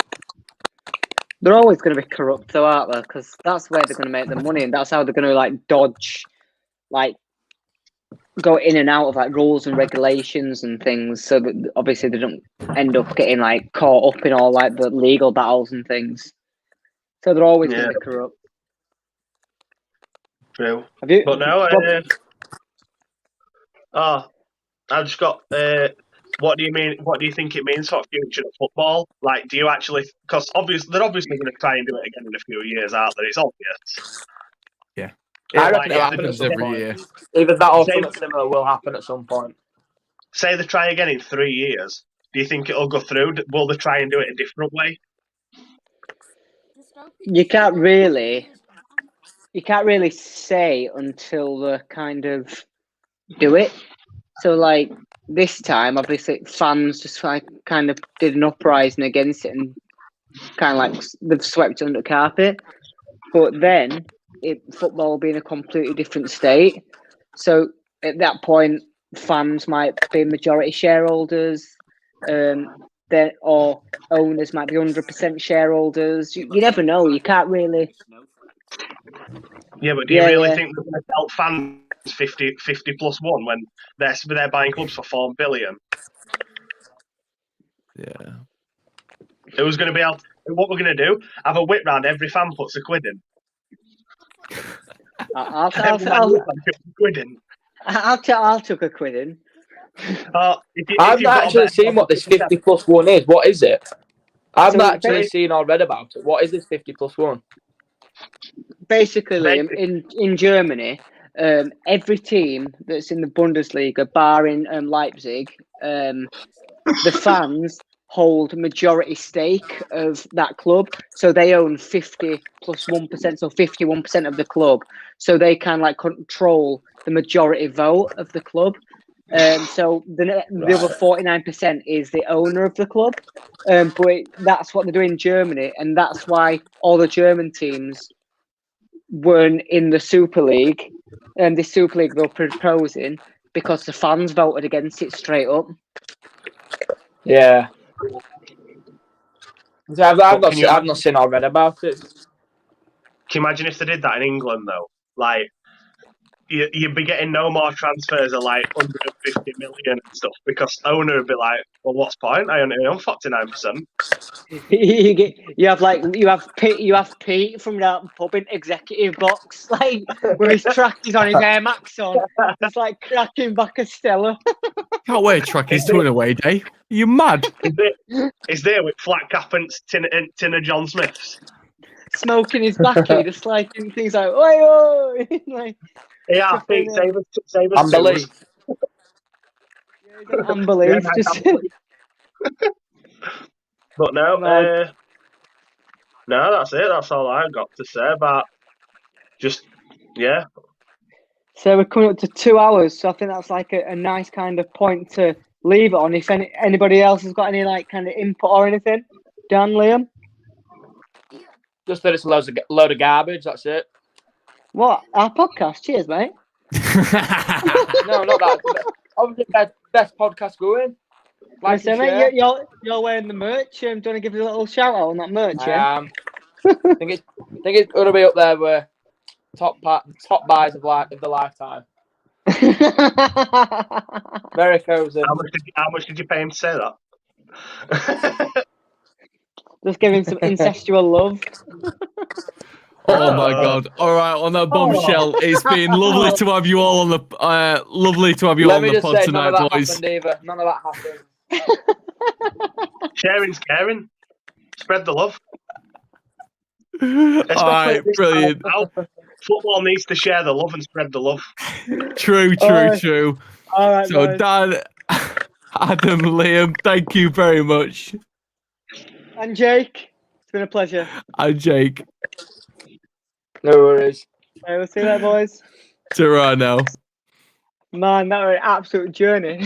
Dude, that was chaos.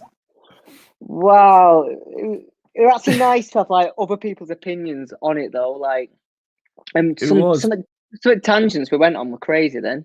Yeah. Even a Leeds fan, because it's funny to see that they honestly just don't care.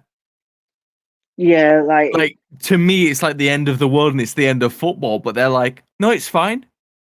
But like You'll before survive. they, You'll survive. but before they realise, the Prem has turned into like the Championship. Yeah, Because who's gonna watch the Prem without these top 6 teams? that's it. Only the fans of those teams that's in the Prem, because you're not going to get like a big old like American following watching Leicester, are you? Yeah, and before you know it, most of these fans they'll transition to like the next big thing, Yeah, and everyone would watch this spectacle. To be And the fair, it would work as a business. it would, but in terms of football, it don't work because it just doesn't. It's Yeah, like we said the other day. It's a big fuck you to fans, and it just wouldn't work in terms of that. well, it just wasn't. It wasn't. It's not sport in the No. current state. In the proposed agreement, it's not sport. It's not fair. It's all of those things. It's absolutely disgraceful. That's But it. they will try and redo it and put it in another direction. Yeah, we've had like so many. I'm talking like hundreds of comments on like this live chat, and it's just Matt from Wii Sports and memes, so I'm just trolling everyone. Shout out to the absolute fans out there. I shout out to Matt from Wii Sports. We love the live comments. We love you guys. Yeah, it's absolutely fantastic. But yeah, it's been a good time tonight. I've enjoyed it. It's first live one. I'm sure we'll do loads more live ones in future. 100%. It's been a good chat. I like having people on as well. Like I'm enjoying having more guests come on to like speak to us and getting outside opinions about stuff. Yeah, absolutely. Yeah, it's a lot more engaging. But anyway, guys, thank you for watching. As it is, it's been fantastic with you all, as per usual. I'm sure if you want to, like always, if you've got any comments, anything, go into the comments box, give us a message, follow us on Instagram, TikTok, Spotify, Apple Podcasts, Anchor.fm, and all, as usual, like, comment, and subscribe right here on YouTube. We're trying as best to be the best, and just for you fans, that's what we're going to do. So yeah, guys, hopefully we'll see you next time. Laters.